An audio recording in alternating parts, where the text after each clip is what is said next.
Well, good morning, good afternoon, or good evening, ladies and gentlemen. Welcome or welcome back, as the case might be. My name is Dalibor Petrovic, and I'm the host of these Tectonic Conversations and the founder of the Summit Leadership Alliance, where we are helping develop world-class technology leaders in Canada, for Canada, in a holistic, actionable, and accelerated way. And the idea behind this Tectonic Conversations channel is to bring to you topics that are timely, that are relevant, that are useful and usable, and delivered by world-class leaders and guests who will share their wisdom, who will share lessons learned and their perspectives on topics that should be really interesting and relevant to technology leaders of today. Topics of leadership, enterprise technology, technology trends, and so on and so forth. And today, I'm absolutely thrilled to welcome my friend and colleague, Nick Kindler. Nick, thank you very much for finding time to be with me this morning. Nick, as you and I, of course, know, we've been working together for many years. I had the pleasure of meeting you as a storytelling coach to me. And then I discovered who you actually are and what you bring to the table. So Nick is a founder and CEO of Kindler Company. It's a consultancy that specializes on corporate communications and storytelling. And it was that storytelling that actually caught my eye. Nick is what I would consider truly a world-class storyteller and a storytelling coach. You have to be one to help TED Talk speakers stand on that stage and deliver those stories in those 18 minutes. So Nick has been working with TED Talk speakers, preparing those stories and helping them actually deliver them. And also was a head of programming for Singularity University, Canada. So clearly the right person to talk to us about storytelling. Nick, again, thank you so much for your time. I am super keen to hear what you're going to have to say today. Dalibor, thanks for having me, and for all those watching. This guy, I'm pointing because he's above me on my screen, is incredible. If you want to have a tectonic conversation or listen to one, he's the guy to listen to. Dalibor, today you and I chatted earlier, and you wanted, there's lots of things that we could talk about, from thought leadership to delivering powerful messaging. But today we decided that we were going to talk about storytelling specifically. Yes. And is it okay if I share my screen to Please do. share a couple of things? Absolutely. Please do. And Okay, as you so do that, I'll just explain a little bit of why storytelling I thought would be really critical. So I've been working with technology leaders for many, many years, actually now counting in decades.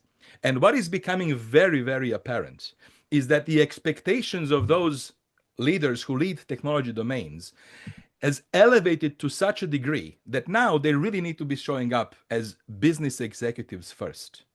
And one of the most important traits of a successful business executive is their ability to articulate and communicate their message. So storytelling has quickly emerged as one of the most essential attributes for a successful technology leader for today and tomorrow.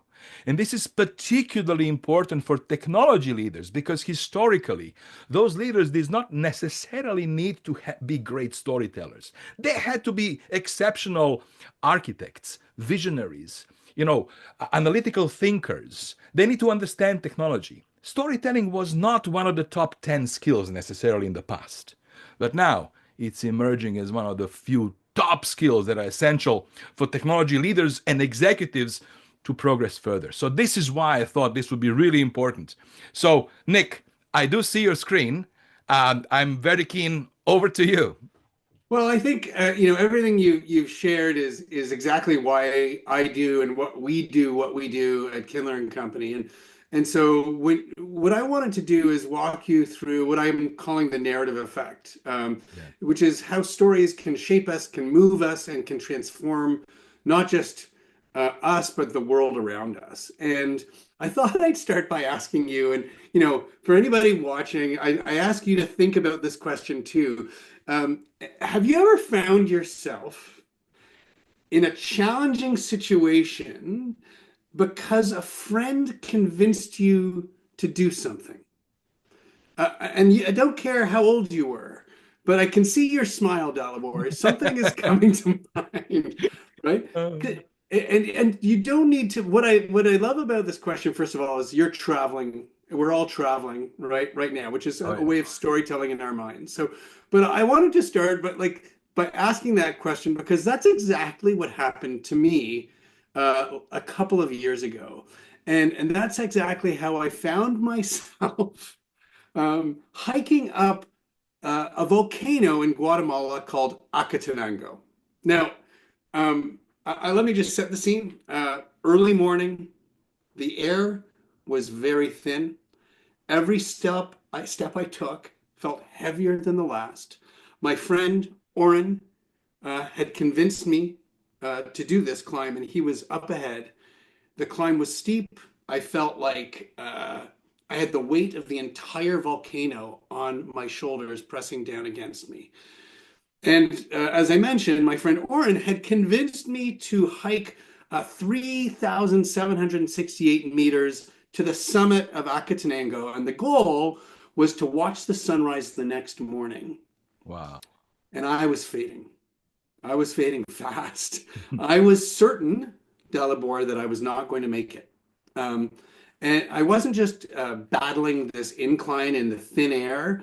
I was racing against the weather, which was going to turn on us in the afternoon. But more importantly, Dalibor, I was battling the narrative in my head. And I just want to take you back the day before. The day before, uh, both Oren and I, we're good friends, and we just happened to be at the same innovation conference called the Volcano Summit Hmm. in Guatemala. And he Oren is one of the most tenacious people I know. Like, it's one of the reasons why, in fact, you might have met him from Singularity University. He was the executive, the CEO of Singularity University Canada. Yeah. Um, Oren so, Berkovich, right? what's that? Oren Berkovich.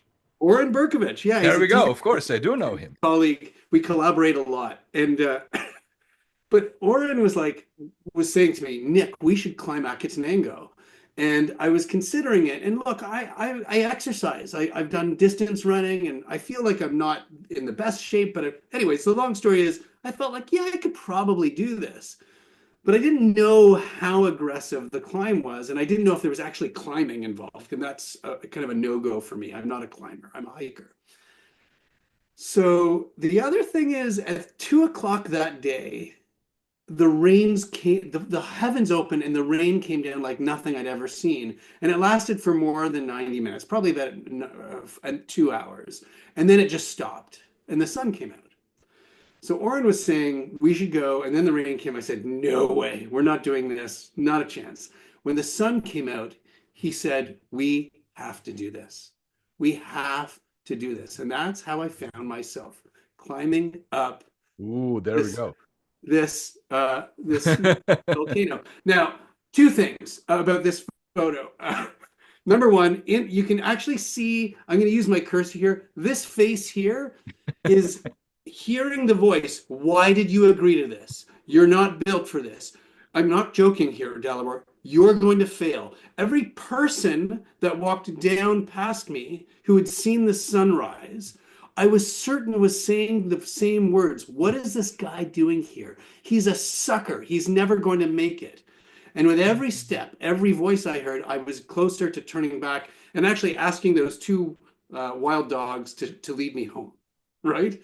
Um, but Oren was up ahead, as was our guide. And Oren turned to me and he said to me, how are you? I said, I admit it, I'm not doing well. I think this is not going to work. And he admitted to feeling the same way. Mm. He admitted to feeling the same way. And in that exact moment, I realized I wasn't alone. It wasn't just my climb, it was Hmm. our climb, it Hmm. was our hike. And the amazing thing here in this moment was the story, the narrative shifted from one of isolation, Yeah. the connection from one of weakness to hopefully, as I was hoping, resilience. And it brought this kind of untapped strength And step by step, we made it up. We made it up to Mhm. what the camp before the summit. And the reason I bring up this story is because what I experienced there. By the way, I'm not sharing this as because I'm an experienced hiker or climber. Far from it.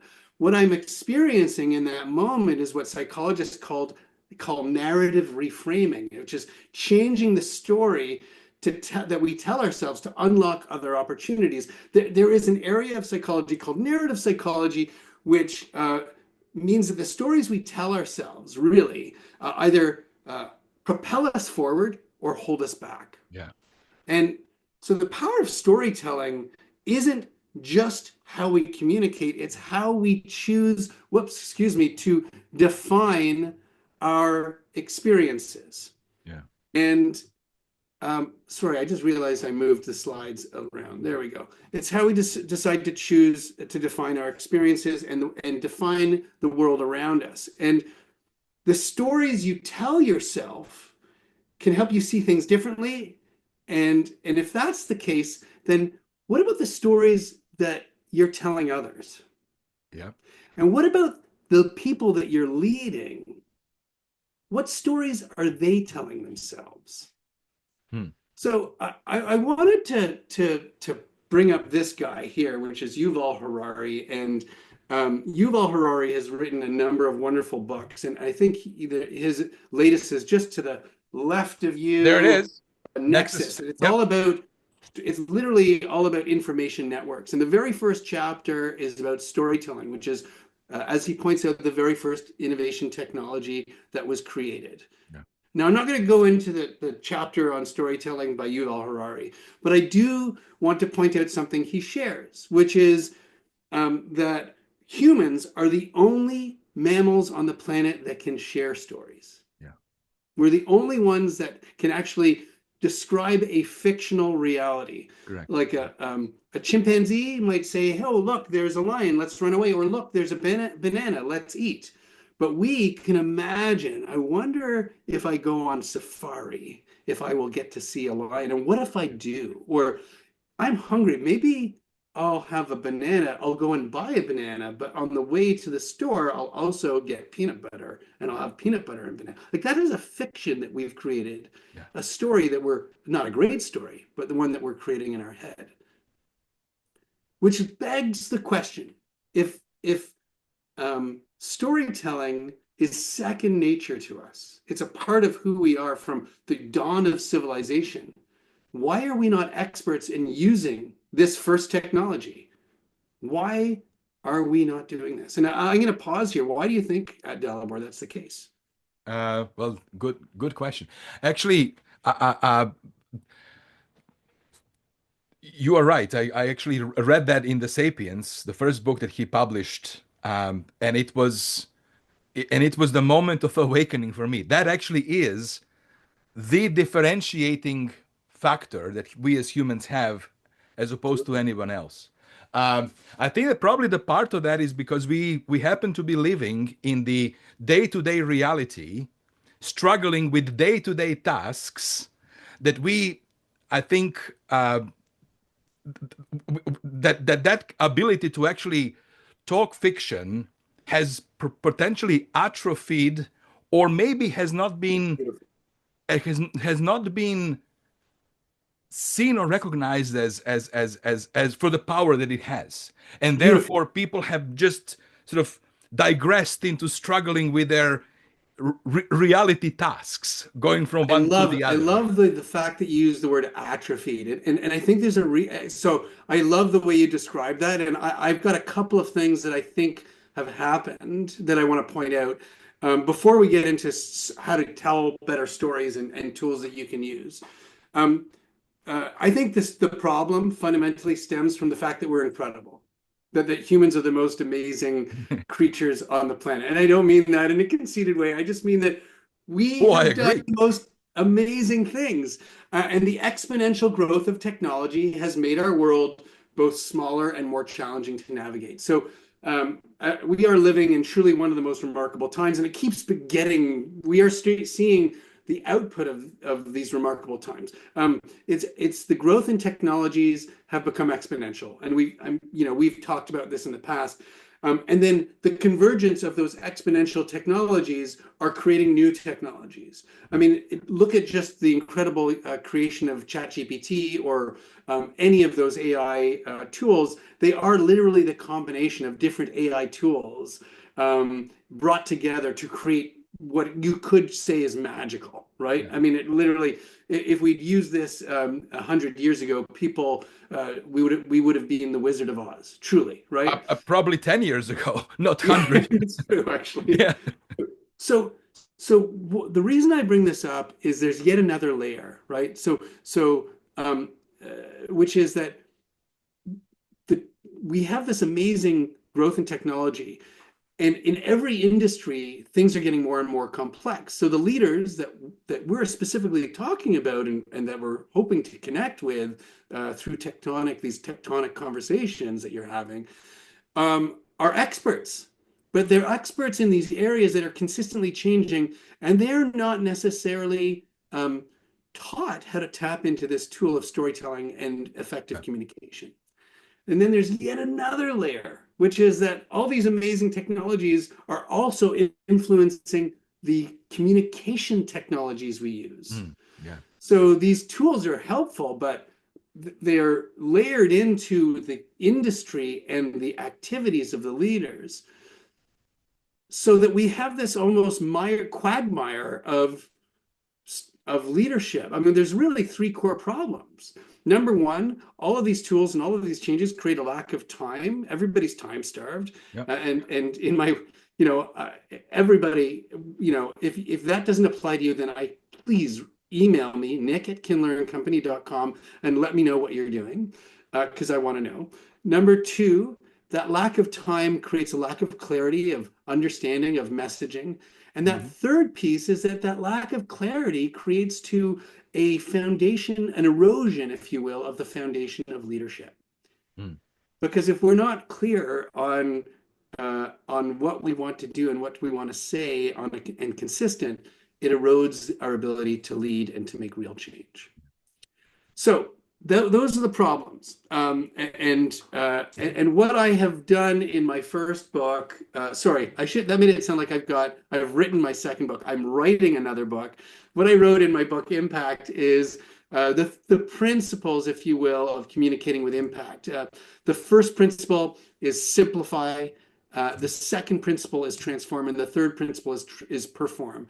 And what I thought we could do in our time today is to break down these three principles that will help you create narratives and deliver narratives that will help create meaningful change. And it can be in your business, it can be in your neighborhood or community, it can be in your life in general. Yeah.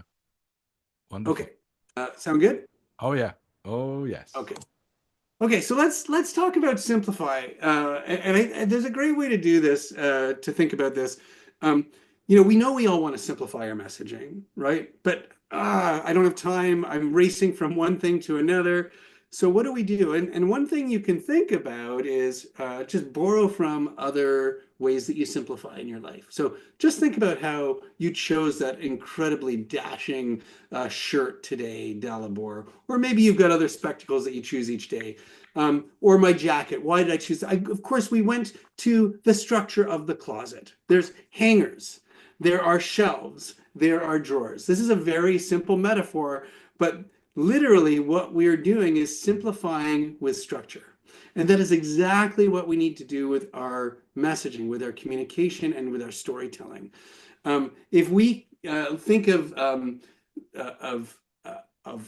the closet and hangers in a different sense, we need shelves, drawers, and hangers of information so that we can pull them out at the right time and know that we're using only what we need to explain the information. And so this is how we need to simplify our communication. But I'm going to share that structure in just a moment, but I want to talk about something that is pretty key, which is that we need to really fully or articulate what the challenge or the problem is that we want to talk about. And it doesn't always have to be a problem, but in almost every instance, when you're trying to communicate something, there is a gap in what is and what could be. And this is what Nancy Duarte, who wrote the incredible book I believe it's called Captivate. She has an incredible TED Talk where she dissects the best practices of some of the top speeches of all time. And she calls it what is and what could be, helping the audience see the current bad status quo and the better future. Now, I'm not talking about building a TED Talk or a speech here. I just want you to think about what is the gap between the current state of the world that you're experiencing, whether it's the product, the state of the product, whether it's the program status, or whether it's the engagement of your customers or your team. There's a status quo that's perhaps not the best. But in order to understand what to make better, we first need to know where we want to go. So what does the better future look like? And so I've kind of got an example here in the work that I do of the bad status quo and the better future in my particular industry with my focus on coaching and communications. So I recognize, and one of the reasons we're talking today is there are leaders who are unclear, uninspiring, unmemorable, and hard to follow, right? That doesn't have to be the case. It actually makes our world of work challenging for everybody, both for the people that are following, but those leaders, they want to be clear, inspiring, and memorable and easy to follow. And that's the better future. It's not a huge shift. It's just taking what is and changing it sometimes to the opposite, but sometimes it's a little more complex. But in this case, it's a very simple shift from the bad status quo to the better future. So when you're thinking about drafting your burning gap, and by the way, tap into your ChatEG, as Oren Berkovich calls it, ChatGPT, or Copilot, whatever tool you're using, and you can do this in conversation with your AI. But first of all, identify the problem, and you really want to accentuate how bad it is. It's got to feel obvious.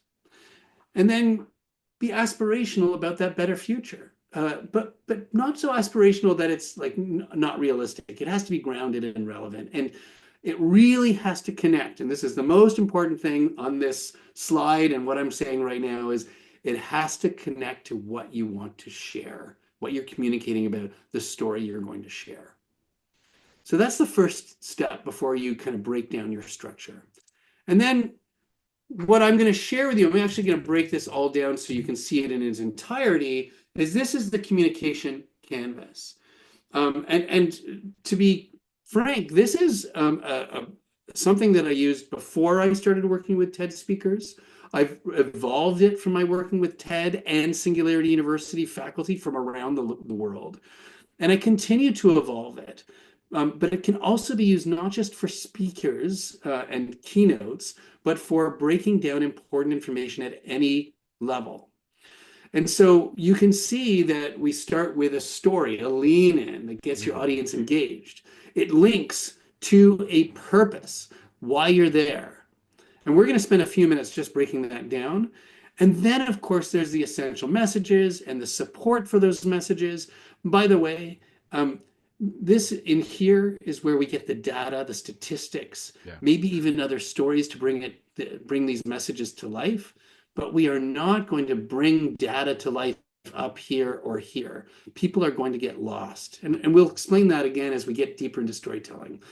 And then, of course, you want to reiterate the most important point. So you're telling this story as you zigzag up and along. I can think you might be able to see my cursor. And then you finish with your close, where you can either share a new lean in, reiterate your lean in, finish that story, reiterate that purpose, and end with a call to action. What do you want people to do? It's really important.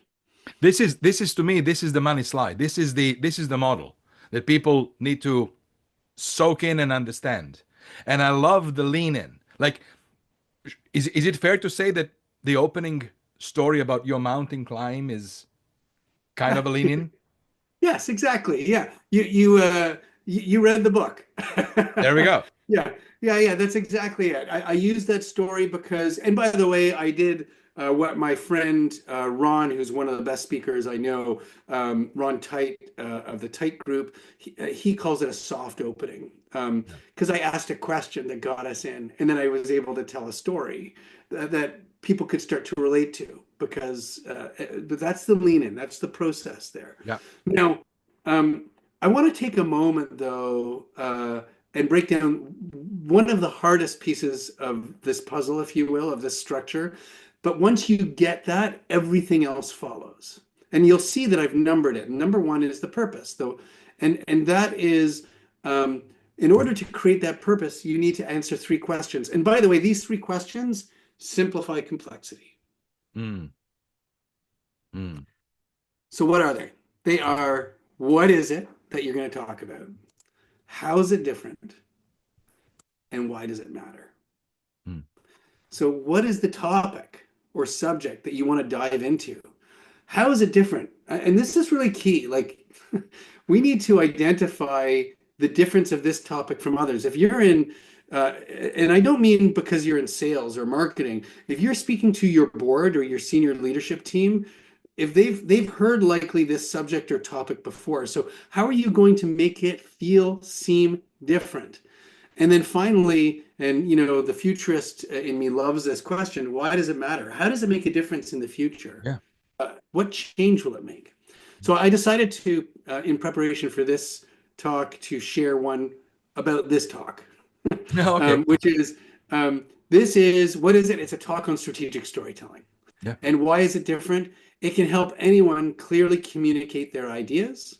And why does it matter? So you can have a greater impact as a leader. Love it. I love it. This is excellent. Yes. Clear.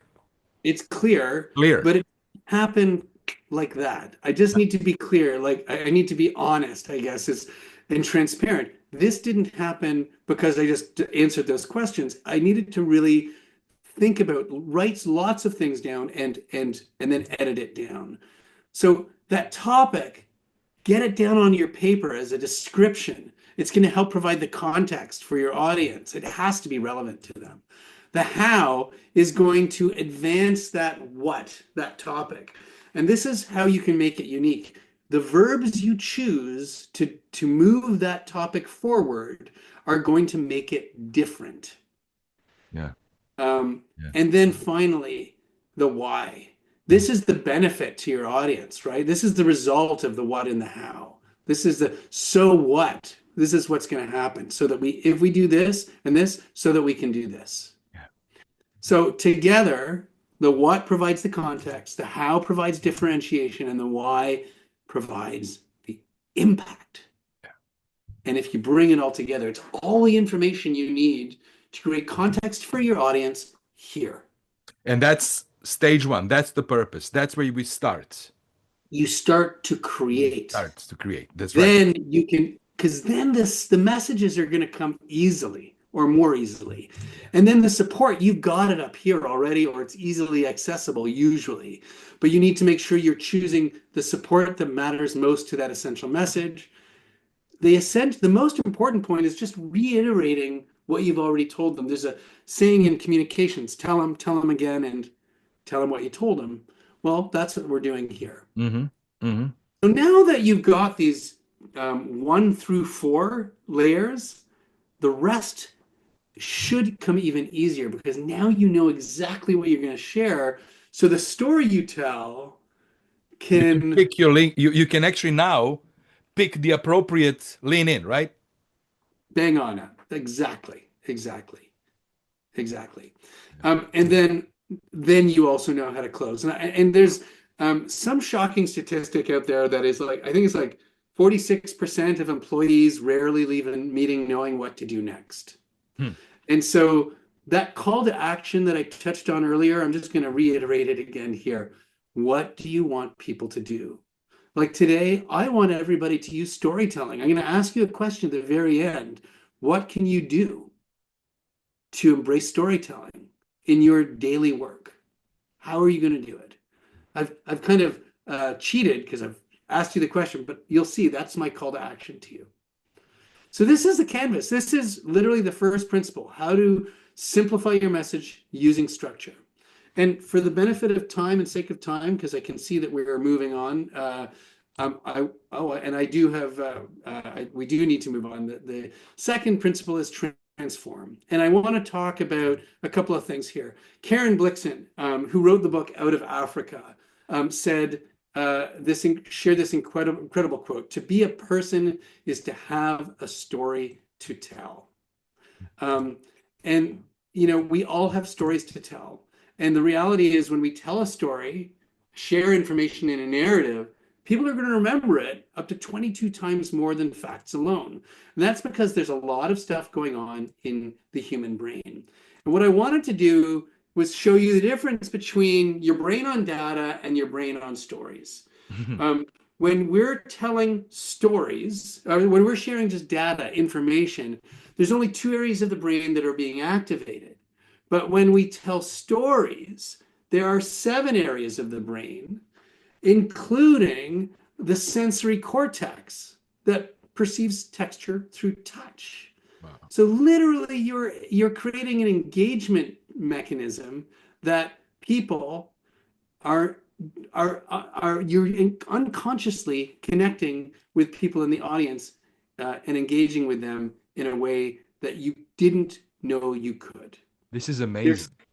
There's 7 areas of the brain, and so I like to share this, especially for those left brain leaders who are often in technology space, because this is not kind of woo-woo stuff for reason for telling story. There is actually neuroscience that proves that these things are happening. So what can we do?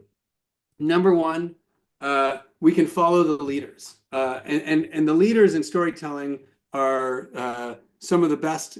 There's Disney and Pixar. And Pixar uses the same model to tell their stories, which is the story spine. And I'm going to share it really briefly here, Dalibor, which is that when we share that every story can use these same ingredients, or these same steps to develop the story. Number one, once upon a time, there was a character, and every day they had a routine. And one day that routine was broken. Because of that, there were consequences. Because of that, there were consequences. Because of that, there are consequences. I just want to pause here. The story spine has 3 consequences that build on each other. There could be more. But in this case, we're just for sake of timing, we're going to put 3 in here. They build up until finally there's some sort of success or some sort of failure. And ever since then, they've got a new routine. And they use this, Dalibor, in Pixar to make sure that the scripts and the stories of their movies are so strong before they go to market, because the story is everything for these things. Now, two things. Why use this structure? And that's the first question. Well, the reason why it is so helpful is it pulls out 5 core ingredients of storytelling. The environment. Where are we? 2, who are the characters that we're involved in? And then we care about those characters usually because they're faced with a conflict because of consequences. And those consequences keep building and raise the stakes. Yep. And then finally, there's this conclusion, which is the routine. There's a new routine. Yeah. This model, is much more simple than the hero's journey, which is magnificent and beautiful. I use it because leaders don't want complexity in learning how to tell stories. They want a simple model. And what I was going to say, what you're describing here is this is the arc of the story. Like, it's the beginning, lift off, tension, release. That's right. And absolutely. And I just want to point out, and it's actually a great bridge to the question, which is that this is not just for fairy tales and Pixar stories, movies. This is to tell your story, your personal story. It could be like a hike up Akatanango, or It could be about the brand or the story of the brand that you need to tell other people. It could be about the rationale that or the challenge that your team is having in the cloud migration. Like we've used these stories in this model for all of these things, including large pharma telling their brand story to their customers. Yeah. It's an easy tool to use because it draws the information out. Yeah. So that is the tool of storytelling and the transform. Um, I can't recommend enough just to get yourself familiar with this tool of the story spine. The money And I'm going to have a slide link. number two. Yeah. I'm going to have a link at the end that I believe will give you access to some content from a download from Kindler and Company, a version of our book, an e-version of the larger book, which also has access to some of these tools. The third principle, and I want to keep moving on because I want to be respectful of the time of the viewer and of your time too, Dalibor. And the third piece of communicating with impact to be able to really take advantage of this narrative effect is that we need to embrace a mindset of performance. Yeah. Dalibor, you know this because we've worked together, but you'll notice that I'm here in my home office. I'm standing, I'm well lit, all of that stuff that needs to happen to be ready for any presentation. So that's just table stakes. But what about up here, right? I've got to be ready. And you'll know that, I'm ready with these presentations whenever we've worked together. I embrace what I call a mindset of performance. And there's a reason for that. Your audience is going to form an opinion of you within the first 7 seconds. And actually, more recently, I found a study that reduced this time to 1/10 of a second in some instances. So we have to be ready and prepared and confident with the narrative that we're going to share, which requires preparation. It requires preparation. Yeah. Let's just assume that you've done the work. I'm going to assume everybody will have thought things through from a narrative structure perspective and a story perspective, so that you've thought things through and you've done the work. So now you have to bring your performance mindset to deliver the narrative effectively, virtually or in person. And, Dalibor, what happened when this morning before we started? You can be full candor about myself. What happened to me? Do you Well, remember? I think that you were worried you were going to be late. You were not, but you were worried, right? I was And worried. then and Why? then your hair was up like this, and you got yourself ready. Right. So Is that what you were referring to? exactly. And it was because something personal in my life had happened that it stressed me out a little bit. So so what did I need to do? Now you and I are friends. So I could do this confidently and comfortably with you.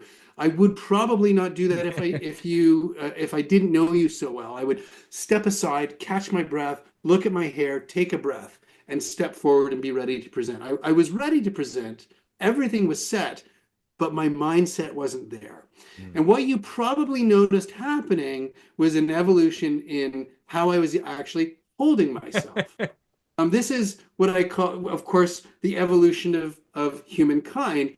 And we started walking on all fours. We learned to walk upright, and we've slowly devolved into sitting down at our desks all day. And what happens is it impacts what I call our status. And this is something that I learned in way back when in theater, when I was both in theater school, but then working on the stage across Canada and on TV, is that we are embracing a version or a persona of ourselves when we're acting, a different version of ourselves, a completely different person. But when we're here, this is a version of Nick that everybody is getting that my wife and kids might not get Mhm. because this Mhm. is performance. Yeah. Or my friends might get a different version of myself. This is the mindset that we need to be thinking about. How do I want to show up? And the status changes based on, I have the scale here of 1 being you're closer to the ground, like, the early human, and 10 being higher to the ground. And your status changes based on your shoulders, your eye contact, and even your voice. So I want to point this out that we bring our stuff, I'm going to be polite, to the table, no matter who we are, no matter where you are. It could be that you got splashed with slush on your way into the presentation. It could be that you got an unfortunate text just before you walk into the room. You have to ask yourself, how do I want to show up? How do I want to show up? And there's one thing that I want people to think about. So if you said structure slide is number one important, the number two is that story spine. This is number three, this concept of the mindset. And the mindset is simply this. You are going to have all kinds of thoughts around judgment, right? Who is judging your presentation? And sometimes there will be people evaluating what you're saying, but they're not judging you. Just want to be really clear. Unless you're in a competitive presentation, bidding on a large project, which can be the case, the majority of these presentations, there's not actually a judge. They want your help. Yeah. So don't think of them as a judge, and get rid of the judge up here, because that's judges sitting right on your shoulder. Flick them away like they do in Looney Tunes, and be the pilot. The pilot, just think about it. When you get on a plane, you sit down in your seat, they come on the loudspeaker and they say, welcome, I'm going to take you on a journey up to X thousand feet. We're going to land safely. There might be a few bumps along the way, but we're going to get you there. Maybe a little bit late, but safely. That pilot's job is to take you on a journey, and that's your job when you're telling your story. Your job is to take people on a journey. So get rid of that judge and be the pilot, because what you're doing, whenever you're presenting, whenever you're telling a story, you're sharing of yourself. It's generosity. It's giving. And so if you can start to think of your presentations, your storytelling, your narrative as a gift that you're going to give, not that you're being conceited or self-involved, but that mindset goes a long way. Absolutely. This is such a wonderful, you're right. This is golden nugget number 3 here, judge versus pilots. And absolutely, I love it. Love it. Thanks for this. This is excellent. My pleasure. My pleasure. So look, I'm gonna share a couple of last few things, and then we'll have we'll open up for a larger conversation. Look, we've talked about simplification using structure. We've talked about transforming using storytelling and language, which we didn't have time to talk about today. And we talked about the mindset of performance. By the way, there's a lot more in all of these pieces in our programs, whether they're 2-day or multi-day programs or in the coaching that we do. But I did want to touch on some of the key elements. Look, when we simplify our message, when we use that structure, we simplify and we open the door to information that was previously inaccessible. Because that's what people want. They want that insight. They want that nugget. And that helps them transform. That storytelling helps them transform and create a deeper level of understanding. And when we perform, we create a connection, right? My connection is it can be simple. It can be the nodding of the head, like, yep, I get it, I agree. Or it could be literal audible changes in the audience, or hands up, or engagement in conversation, or questions. Fantastic. That's the connection. At the epicenter, of course, in the middle of all this is the impact that you can have as a storyteller with your narrative, with your communication. And this is all lovely in principle. So I want to share kind of an ask.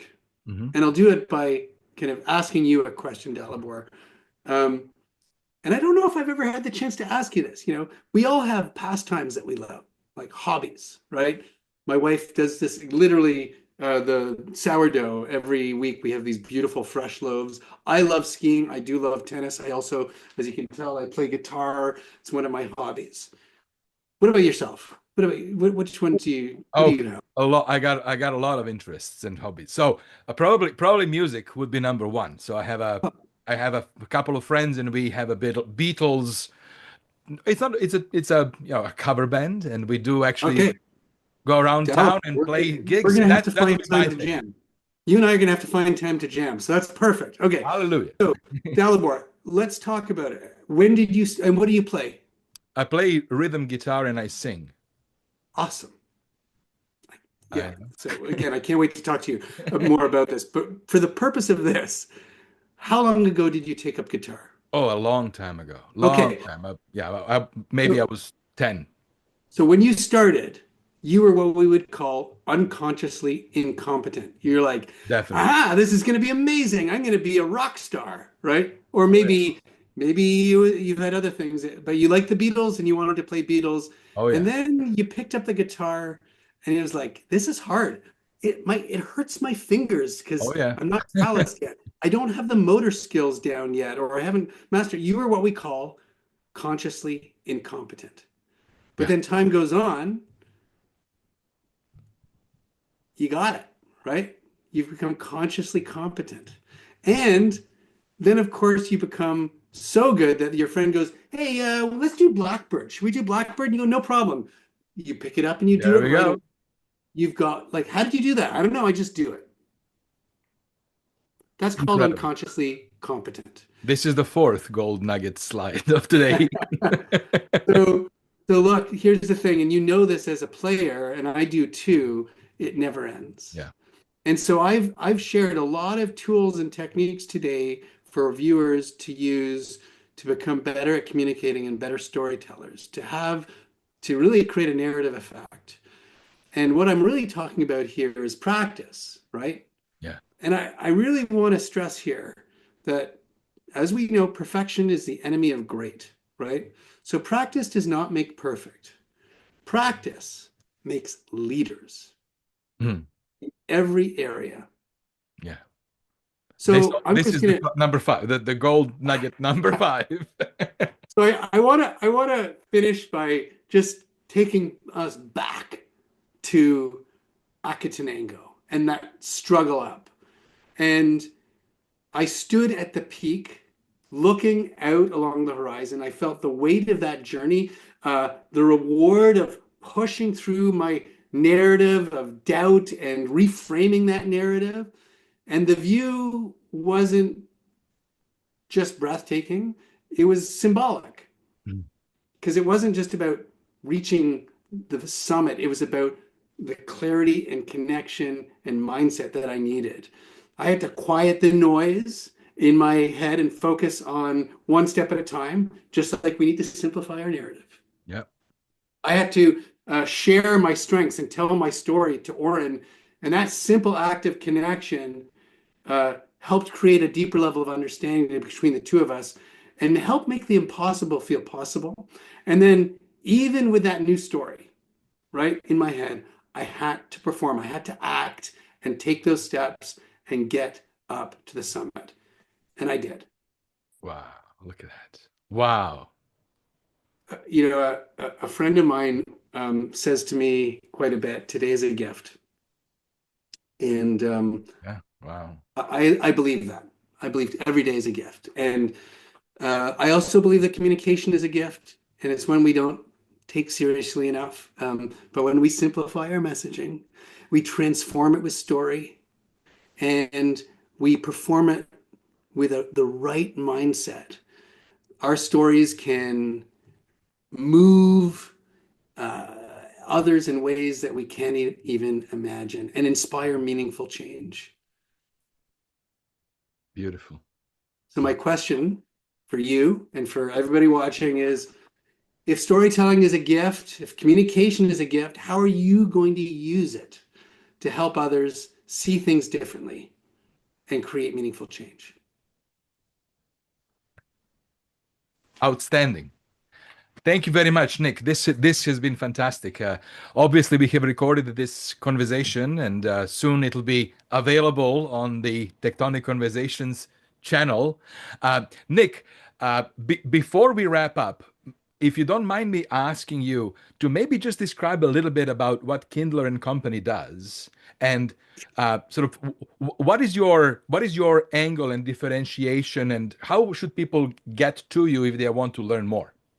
Well, great question. And then I'm going to stop sharing my slides. The first is I'm going to leave this up. And of course, if you're watching this on video, you can just pause it. This is going to give you a version of the book Impact, which has been used.